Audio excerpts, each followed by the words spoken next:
अधिकतर लोग सुबह शाम पूजा पाठ करते हैं, मंदिर जाते हैं, भजन संकीर्तन में भाग लेते हैं, लेकिन फिर भी उनके मन को शांति नहीं मिलती।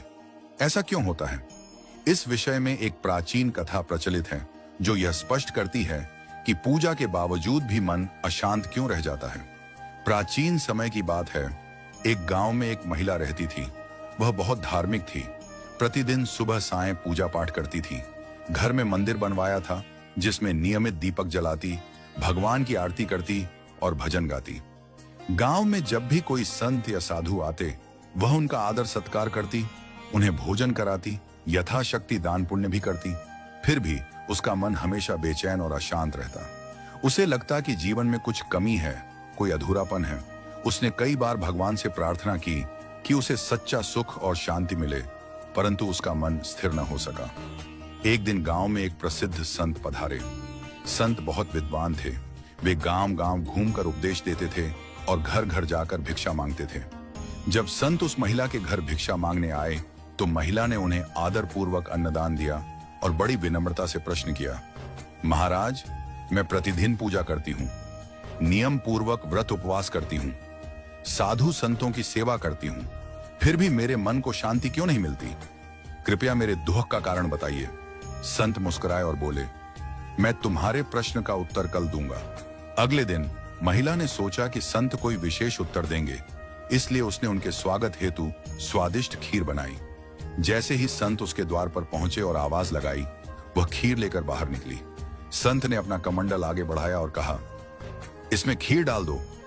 महिला खीर डालने ही वाली थी कि अचानक उसकी दृष्टि कमंडल के अंदर पड़ी। वह चौंक गई। कमंडल अंदर से गंदा था, उसमें कचरा भरा हुआ था। उसने तुरंत कहा, महाराज, आपका कमंडल तो गंदा है, इसमें खीर डालूंगी तो यह खराब हो जाएगी। कृपया मुझे कमंडल दीजिए, मैं इसे धोकर साफ कर देती हूँ। संत ने मुस्कुराकर कहा, तो तुम यह कहना चाहती हो कि जब तक पात्र शुद्ध न हो तब तक उसमें अमृत, खीर डालना उचित नहीं? महिला ने उत्तर दिया, हाँ महाराज, ऐसा करने से अमृत भी अपवित्र हो जाएगा। तब संत ने गंभीर होकर कहा, ठीक यही बात मैं तुम्हें बताना चाहता था। तुम्हारा मन ही वह कमंडल है। जब तक मन में काम, क्रोध, लोभ, मोह, ईर्ष्या, द्वेष और बुरे विचारों की गंदगी भरी होगी, तब तक उसमें ज्ञान, भक्ति और शांति कैसे टिक सकती है?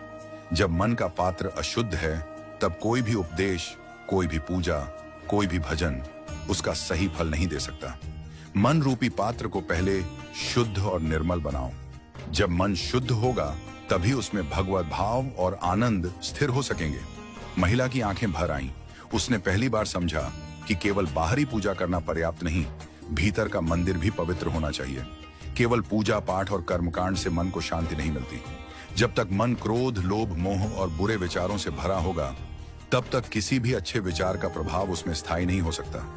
जैसे गंदे बर्तन में शुद्ध दूध नहीं रखा जा सकता, वैसे ही अशुद्ध मन में ईश्वर की अनुभूति नहीं हो सकती।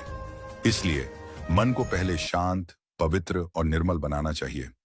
यही सच्चे सुख, आनंद और शांति की कुंजी है।